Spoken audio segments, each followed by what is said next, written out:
Boa noite, igreja.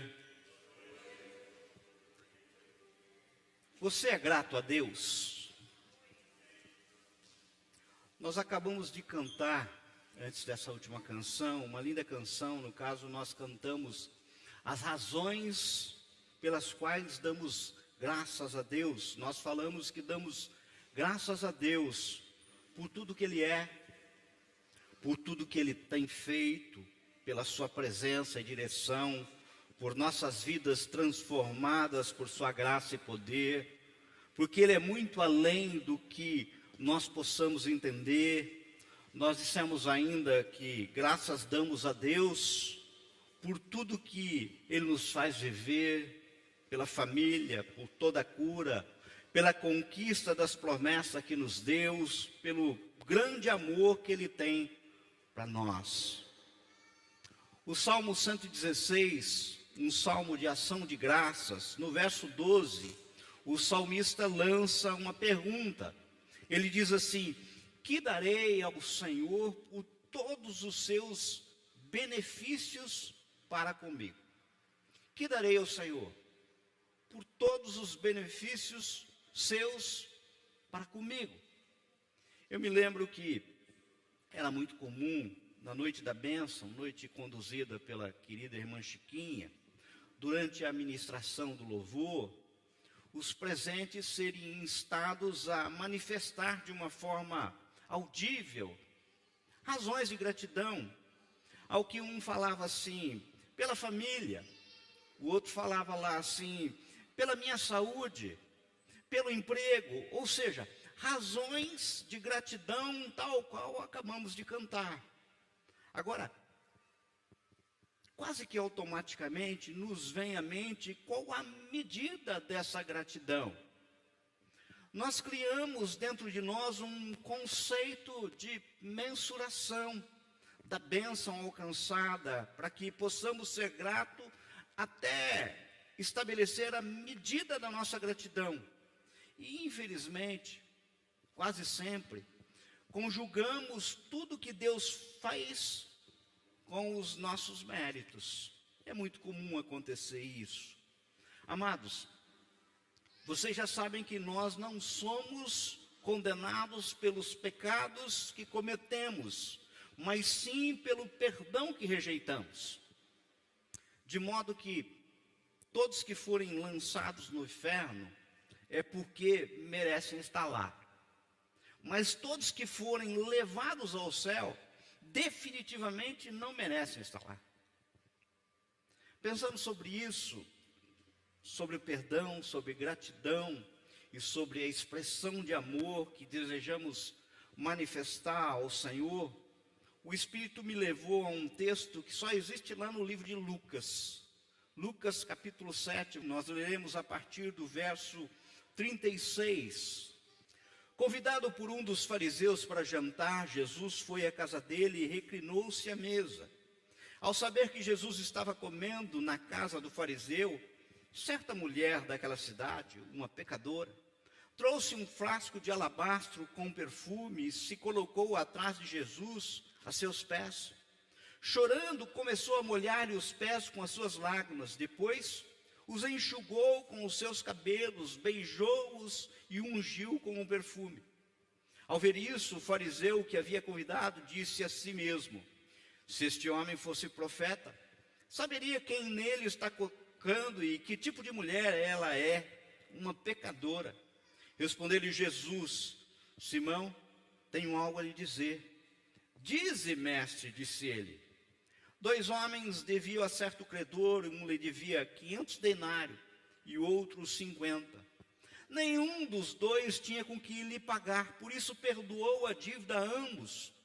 Qual desse o amará mais? Simão respondeu: suponho que aquele a quem foi perdoado a dívida maior. Julgou bem, disse Jesus. Em seguida virou-se para a mulher e disse a Simão: vê essa mulher? Entrei em sua casa, mas você não me deu água para lavar os pés. Ela, porém, molhou os meus pés com as suas lágrimas e os enxugou com os seus cabelos. Você não me saudou com um beijo, mas esta mulher, desde que entrei aqui, não parou de beijar os meus pés. Você não ungiu minha cabeça com óleo, mas ela derramou perfume nos meus pés. Portanto, eu lhe digo, os muitos pecados delas lhe foram perdoados, pelo que ela amou muito. Mas aquele a quem pouco foi perdoado, pouco ama. Então, Jesus disse a ela: seus pecados estão perdoados. Os outros convidados começaram a perguntar: quem é este que até perdoa pecados? Jesus disse à mulher: sua fé a salvou. Vá em paz. Vamos orar? Senhor, fale ao nosso coração nessa noite, Pai. Que não saia de mim palavras de persuasão humana, mas palavras vindas do teu trono, Senhor, meu Pai. E transforme as nossas vidas. Oramos, Senhor, em nome de Jesus. Amém? No texto que vemos que Simão, um fariseu, convida Jesus para um jantar em sua casa. Naquele tempo, quando se chamava para um convite de jantar, não era simplesmente uma refeição para bater papo. Era, digamos assim, como se fosse um tipo de um jantar de gala. Geralmente as pessoas ficavam à mesa em locais de destaque, a casa como varanda, pátios, aonde havia fácil acesso de visão daqueles que estivessem do lado de fora. É como se fosse um evento público. As pessoas poderiam ver aquilo que estava acontecendo. No caso, era comum serem realizados atos litúrgicos como sinônimo de boa hospitalidade. A primeira coisa que se fazia era mandar o seu servo lavar os pés do convidado. As pessoas caminhavam por estradas empoeiradas, geralmente vinham e estavam com os pés sujos. O servo lavava os pés daquele que era o convidado. Em seguida, o convidado iria até ele e ele dava um ósculo santo, ou seja, um beijo na testa, simbolizando boas-vindas. E para finalizar, eles ungiam a cabeça do convidado, simbolizando respeito. Agora, percebam, o texto nos dá a entender que, como a notícia do jantar havia se espalhado, uma mulher pecadora dirigiu-se à casa de Simão com um vaso precioso de alabastro. Se nós procurarmos outros evangelhos, nós veremos que esse perfume provavelmente valia cerca de 300 denários, seria um salário de um ano inteiro de um diarista. O texto não fala do que se tratava essa pecadora. Muitos estudiosos afirmam que provavelmente era uma prostituta. O desenrolar do texto fala da misericórdia de Deus para com esta pecadora. Jesus aceita o gesto de amor da mulher sem medo da reação daqueles que estavam presentes, daqueles que estavam assistindo. Na verdade, ele aproveita o episódio para falar do amor do Pai por aquela mulher que nem sequer fala. Ela apenas faz, ela não diz uma palavra sequer. O texto aponta que a mulher se aproxima de Jesus e com as suas lágrimas rega os seus pés e os cobre com beijos. Ela nada expressa com palavras, apenas ama profundamente, é isso que a gente percebe. A mulher unge os pés de Jesus com um caríssimo perfume, um sinal de extrema humildade e honra. Lava os pés de Jesus com suas próprias lágrimas, seca-os com os seus cabelos. A sua atitude dispensava palavras. Era uma atitude de entrega total. Ao pensamento de Simão, Jesus responde com o exemplo do credor que tinha 2 devedores. E ambos não podiam pagar a conta. E pergunta, aquele que a dívida era maior ou menor, quem amará mais? Com a pergunta acima, Jesus compara uma porção de dinheiro com uma porção de amor e revela o amor do Pai para os seus. No caso, a mulher é uma pecadora diante de Deus, mas é alcançada pela graça dele, diz, perdoado-lhe são os seus muitos pecados, porque ela muito amou. Queridos, ao olharmos para a história proposta por Jesus, em defesa dessa expressão de amor da mulher, que sequer sabemos o nome, é comum nós construirmos em nossa mente exatamente um certo tipo de conceito e graduação, intensidade e quantidade de pecados. Vai amar muito mais a Deus quem muito pecou, do que aquele que nessa pretensa escala pouco pecou. É como se o perdão daquilo que nós chamamos como pecadão tivesse sido mais difícil para Deus, pois é mais difícil perdoar pecadão, e isso gera uma maior gratidão e consequente maior amor. Já o perdão do pecadinho, como entendemos, já foi muito mais fácil para Deus perdoar aquilo que nós entendemos como pecadinho, afinal, foi só um pecadinho.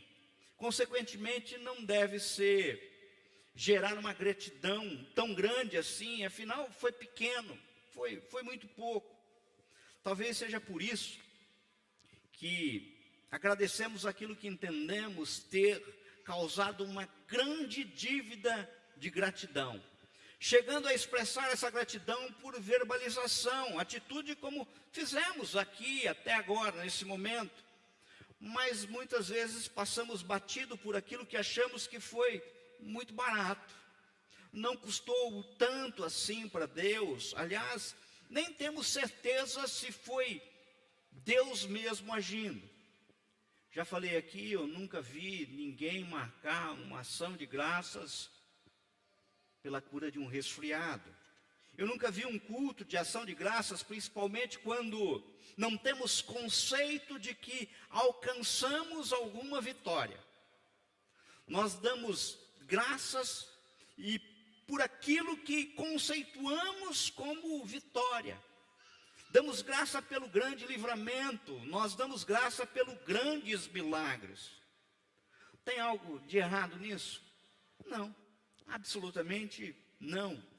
O problema é que isso é muito pouco, e pode nos fazer esquecer que a palavra de Deus nos aponta que devemos em tudo dar graças, porque esta é a vontade de Deus em Cristo Jesus para convosco. Essas são palavras de Paulo em 1 Tessalonicenses 5,18. Na realidade, Paulo nos diz que em todas as circunstâncias, sejam boas ou sejam más, nós precisamos dar graças a Deus. Paulo chega a falar que ele aprendeu a viver contente em toda e qualquer situação, tendo tanto ser humilhado como também ser honrado, de tudo em todas as circunstâncias, já tem experiência tanto na fartura como na fome. Ele fala que tanto na abundância como na escassez, tudo posso naquele que me fortalece. Esse tudo posso, muitas vezes nós usamos como um jargão atrás de um carro, e a gente limita somente as vitórias. Este é o nosso desafio. Dar graças por tudo. Alguns anos atrás, numa igreja da Inglaterra, o pastor notou um ex-assaltante se ajoelhando para receber a ceia do Senhor ao lado de um juiz da Suprema Corte da Inglaterra. O juiz era o mesmo que, anos antes, havia condenado o assaltante a 7 anos de prisão. Após o culto, enquanto o juiz e o pastor caminhavam junto, o juiz perguntou: "Você viu quem estava ajoelhado ao meu lado durante a ceia?" "Sim", respondeu o pastor, "mas eu não sabia que você havia notado." Os dois homens caminharam em silêncio por algum momento, daí o juiz disse: "Que milagre da graça." O pastor concordou: "Sim, que milagre maravilhoso da graça." Daí o juiz perguntou: "Mas você se refere a quem?" O pastor respondeu: "É claro, a conversão do assaltante." O juiz falou: mas eu não estava pensando nele, eu estava pensando em mim mesmo. Como assim? Indagou o pastor. O juiz respondeu: o assaltante sabia o quanto ele precisava de Cristo para salvá-lo dos seus pecados. Mas olhe para mim, eu fui ensinado desde a infância a ser um cavalheiro, a cumprir a minha palavra, a fazer minhas orações, ir à igreja. Eu passei por Oxford, recebi meu diploma, fui advogado e eventualmente tornei-me juiz. Pastor, nada a não ser a graça de Deus podia ter me levado a admitir que eu era um pecador igual aquele assaltante. Levou muito mais graça para me perdoar por meu orgulho, minha confiança em mim mesmo, para me levar a conhecer que eu não sou melhor aos olhos de Deus do que aquele assaltante que eu mandei para a prisão. Que maravilha a graça é. Boas pessoas só entram no céu porque seu orgulho as impede de chegar ao Salvador. E elas somem do céu. Percebam, a gratidão não deve estar ligada ao nosso conceito e tamanho da bênção recebida, mas ao tamanho e quantidade dos pecados que lhe foram perdoados. Afinal, todos pecaram e estão destituídos da glória de Deus. Isso é a expressão de Paulo em Romanos 3:23.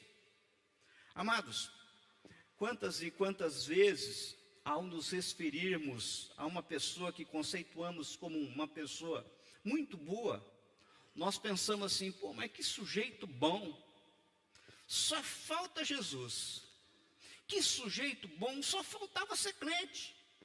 Mas que sujeito maravilhoso, só faltava ser cristão, sabe? Ora, querido, nós reduzimos Jesus a um reles acessório. Está tudo perfeito, só falta Jesus. Querido, querida, eu queria que você entendesse. Se falta Jesus, falta tudo. Entenda, pois se nele vivemos, nos movemos e existimos, fora dele não tem nada. Quem falta Jesus, falta tudo. E muitas vezes nos pegamos fazendo esse tipo de comparação.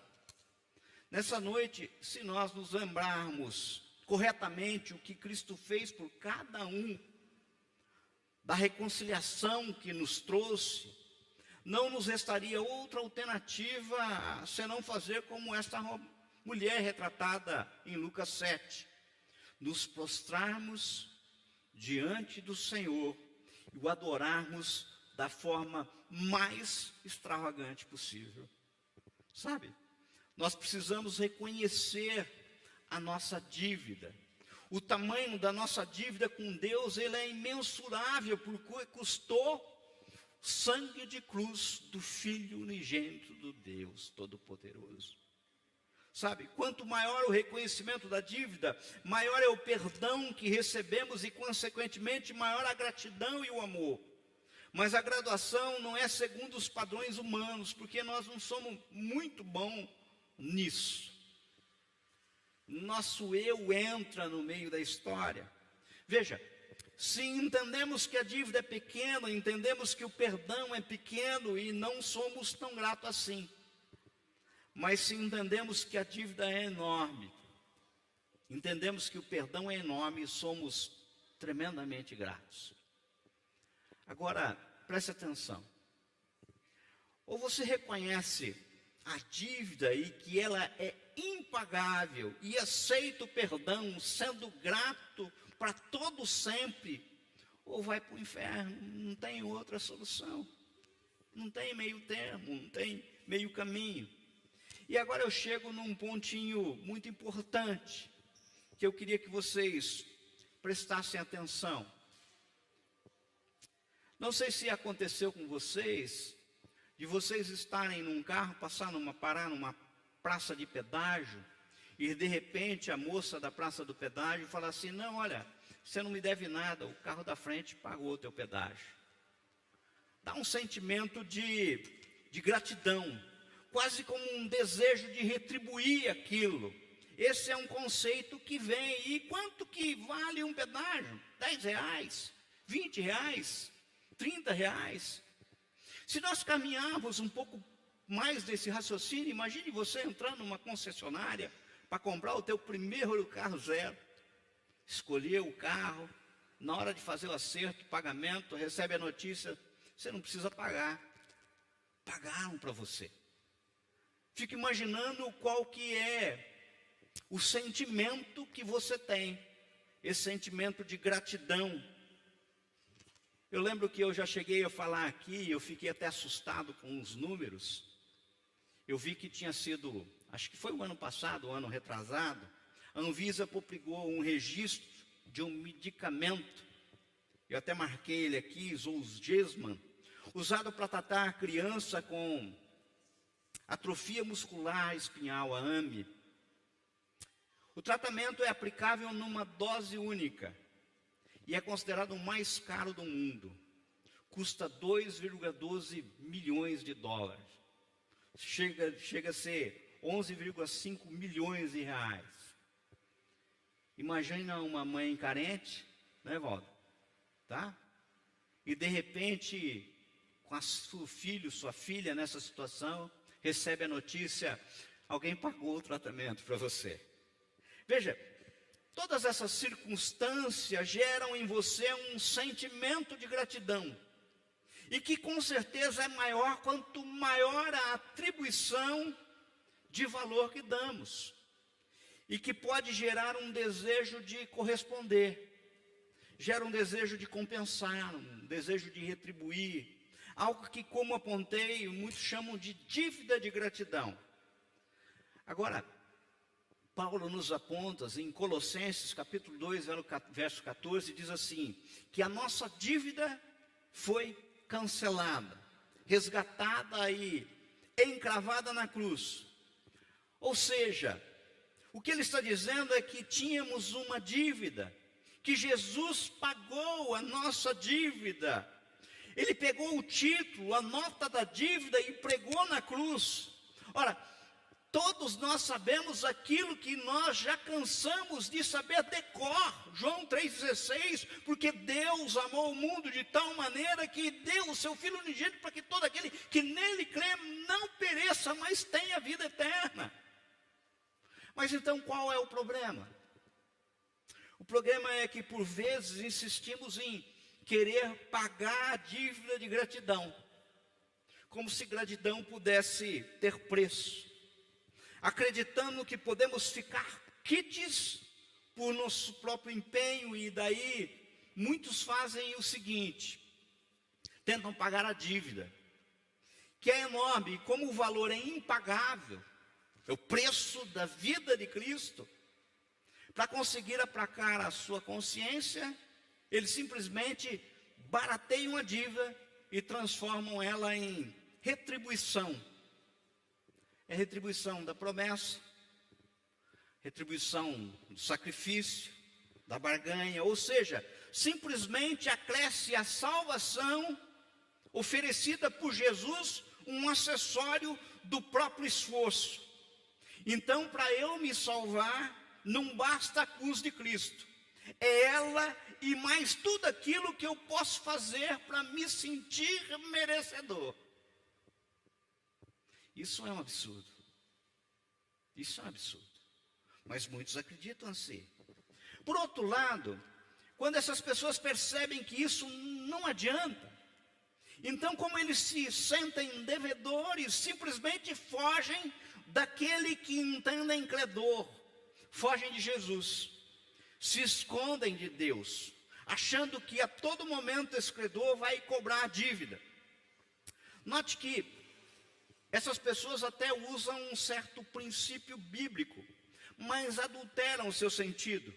Pois se olharmos a palavra, veremos que, de certa forma, o devedor é escravo do credor que passa a ser o seu senhor. Isso é um princípio que está lá em Provérbios 22:7.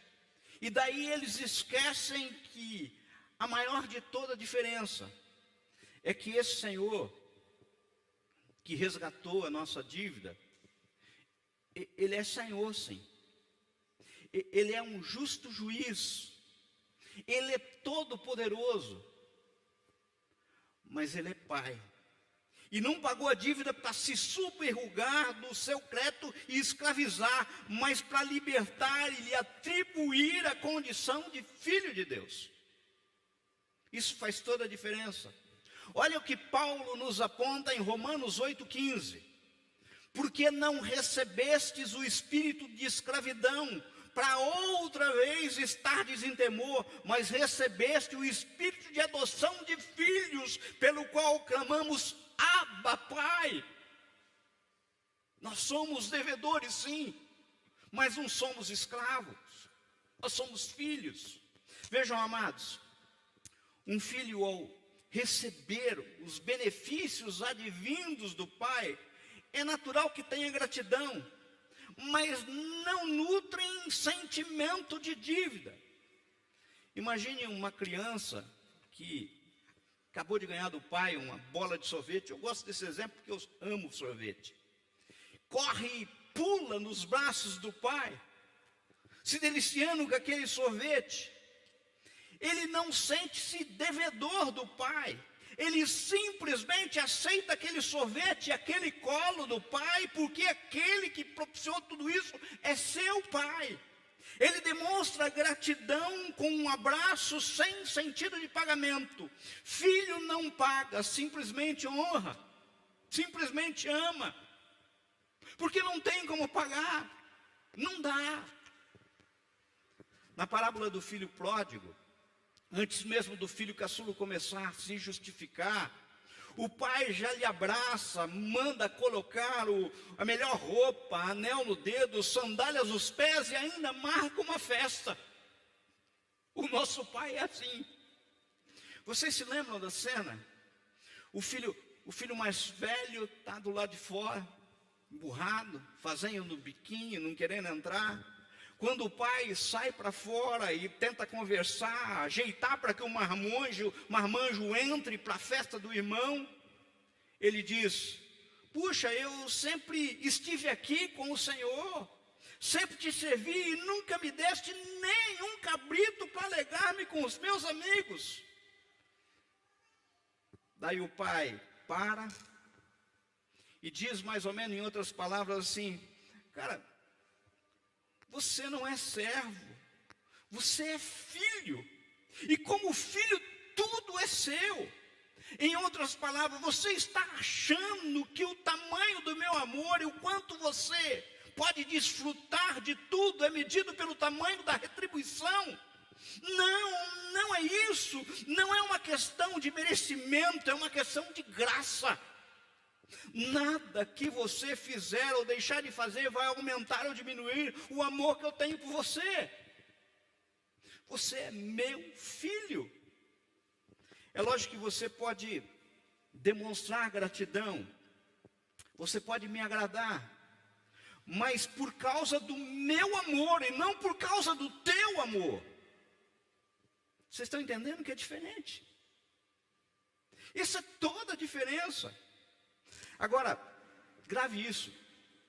O imenso amor de Deus, em hipótese alguma, anula a nossa responsabilidade e estabelece universalismo. Não é isso que eu estou pregando aqui hoje. Guardem isso.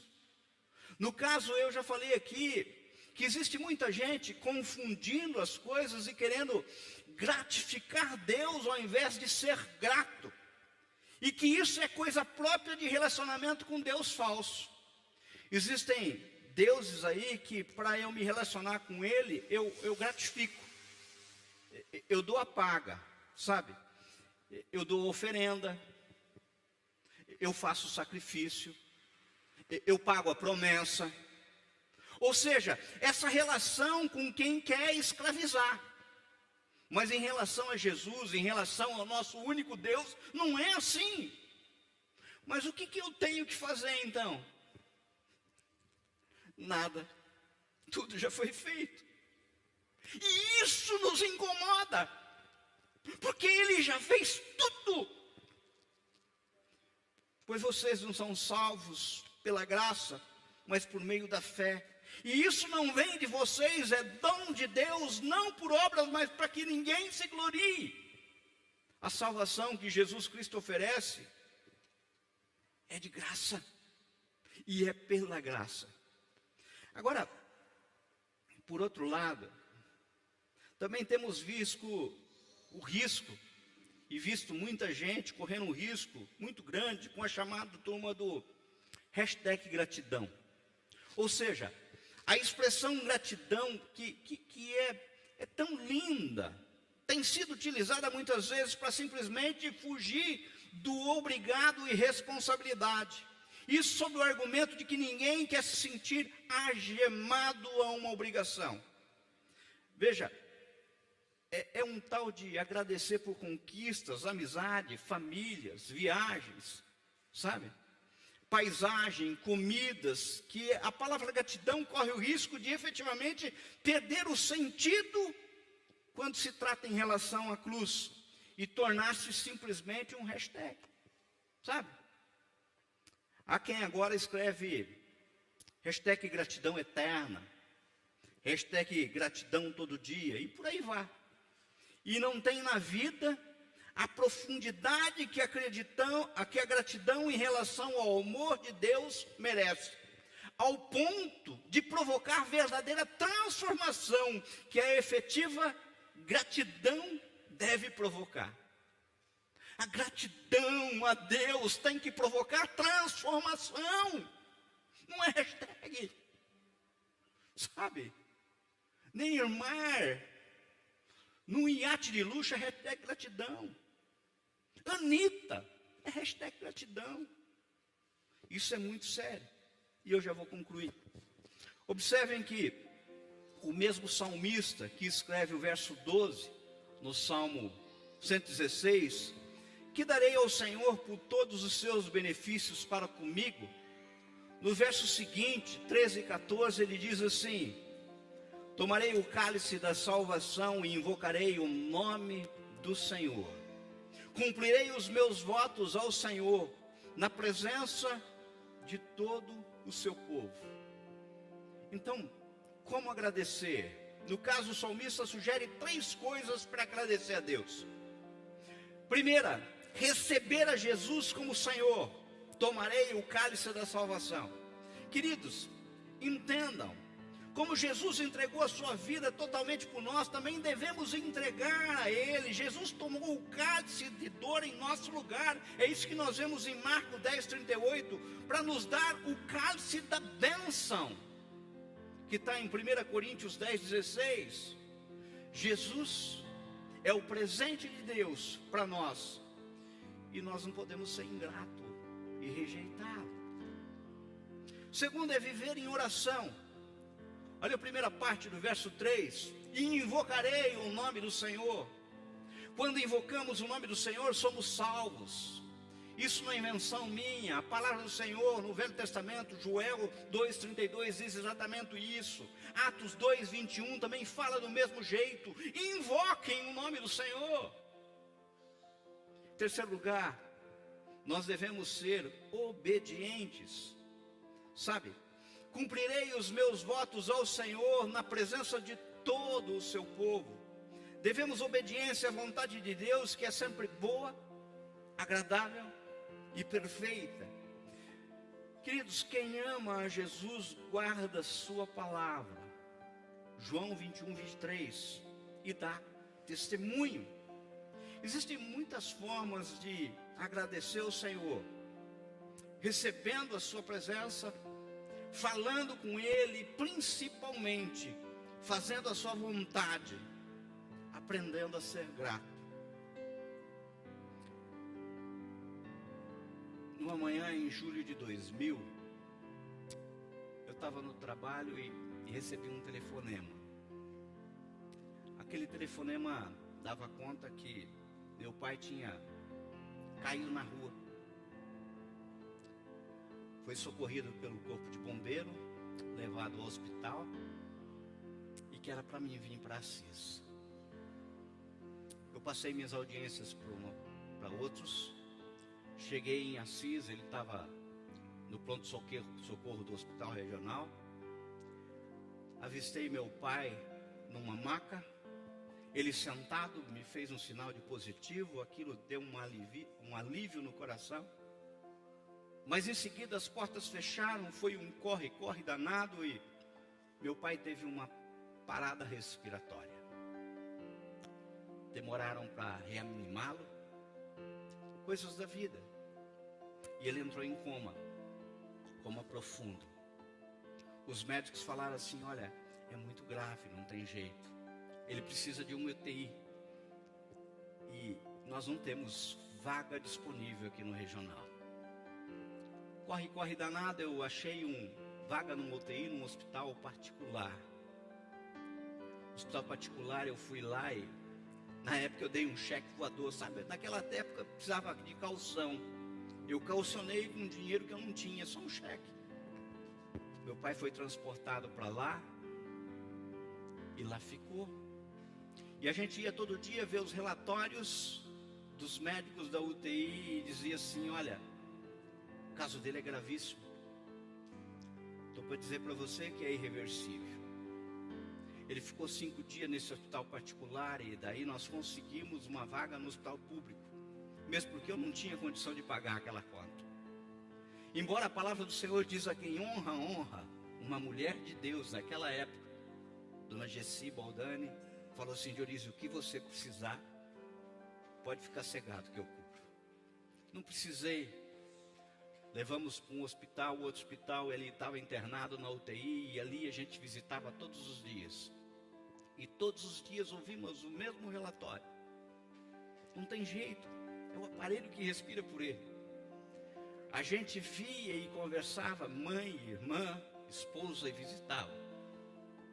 E a gente, quando entrava no leito de UTI, eu que tantas vezes entrei num leito de UTI, orar por pessoas que me procuravam enquanto um homem de Deus, ali era meu pai. E eu via um pequeno movimento, muitas vezes, num dedão do pé, e falava com o médico, não, ele se mexeu. Não, isso é involuntário, esquece. Todo dia, aquela mesma notícia.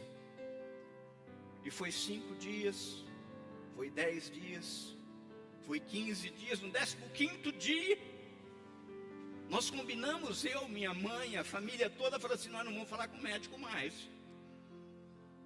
Nós só vamos entrar. A minha mãe desistiu de entrar, porque não aguentava ver o meu pai daquele jeito. Eu entrava, e o sinal era a mesma coisa. Nenhuma resposta. Nenhuma resposta. A família veio para se despedir. A gente sentia e sabia que o quadro era irreversível. No 21º dia, eu entrei no hospital. E eu clamei ao Senhor. Eu sei que o Senhor existe. E o Senhor pode fazer um milagre. O Senhor pode fazer um milagre. Me surpreenda. Naquele dia, 1h, meu pai abriu os olhos, me conheceu, e uma lágrima rolou nos olhos dele. 2 dias depois ele estava fora do respirador, foi para o quarto. A família toda se reuniu para poder fazer companhia a ele, e a gente se revezava. Minha mãezinha, uma mulher desse tamanho, mas com uma fibra tremenda, ia lá ficar com meu pai. E a gente se revezava, minha irmã, minha esposa, eu. E ali ele ficou durante vários dias e a gente percebeu que ele estava lúcido. Não conseguia se falar, não conseguia mover o corpo, mas entendia o que falávamos e nós combinamos com ele sinais que pudesse dizer sim ou não. O sim era uma piscada do olho, o não era 2 piscadas. E ali a minha esposa cantava hino de louvores a ele todos os dias. Ele lia a palavra com ele. Nas madrugadas que eu ficava com meu pai, eu podia falar para ele o quanto eu o amava. Podia pedir perdão para ele pelos meus erros, minhas mazelas. Podia honrá-lo. Porque pai a gente não justifica e não condena, a gente perdoa. Podia honrá-lo. E ali a gente lia um trecho da palavra e perguntava se ele queria mais, e ele piscava dizendo que sim, que sim. E os dias foram passando. Eu lembro que no 8º dia, depois que ele estava já no quarto, eu passei a noite com ele, e aquela noite ele passou muito mal, muito mal. De manhã, às 7 horas da manhã, minha esposa me rendeu, ficando no meu lugar, e eu fui trabalhar. Eu falei, o pai passou mal essa noite, teve que aspirar muito, foi muito complicado, muito corre-corre. Quando foi 10 horas da manhã, a Ana me ligou falando, vem cá para o hospital. Eu já sabia o que tinha acontecido. Mas eu cheguei no hospital e soube de algo maravilhoso. 15 minutos antes, tinha passado no corredor daquele hospital um pastor daqui de Assis, chamado Josué, da Igreja Renovada Central. A minha esposa chamou aquele pastor. O meu pai estava deitado no colo da minha esposa. Ele orou com o meu pai, e o meu pai aceitou Jesus e morreu. Pregador, você está dando testemunho de morte. Quem disse que a morte é o fim? Disse-lhe Jesus, eu sou a ressurreição e a vida, quem crê em mim, ainda que morra, viverá. E todo que crê em mim, não morrerá eternamente. Queridos, eu lembro do meu pai com saudade, mas nenhum remorso, porque o Senhor cumpriu tudo, tudo. É esse Deus que nós temos que ser gratos, que nós muitas vezes não entendemos, e o Senhor me deu uma oportunidade de 28 dias com meu pai no hospital. E essa oportunidade não tem preço. Eu sei onde ele está. Eu sei onde ele está. Hoje é dia, mais do que nunca, de você ser grato ao nosso Deus. Vamos orar. Pai, recebe esse culto que lhe oferecemos como ação de graças, por tudo que és, por tudo que tens feito, pela sua presença e direção, por nossas vidas transformadas, por sua graça, por seu poder, porque tu és muito além do que podemos entender, por tudo que nos faz viver, por nossa família, por toda a cura, pela conquista, promessa que nos deu, pelo grande amor que o Senhor tem por nós e foi manifestado por seu Filho naquela cruz. Que todos quanto ouviram esta mensagem sejam impactados pelo teu amor, se rendam a ti como aquela mulher retratada em Lucas 7. Recebe, Senhor, o nosso louvor de adoração. Recebe, Senhor, porque nós oramos em nome de Jesus. Amém?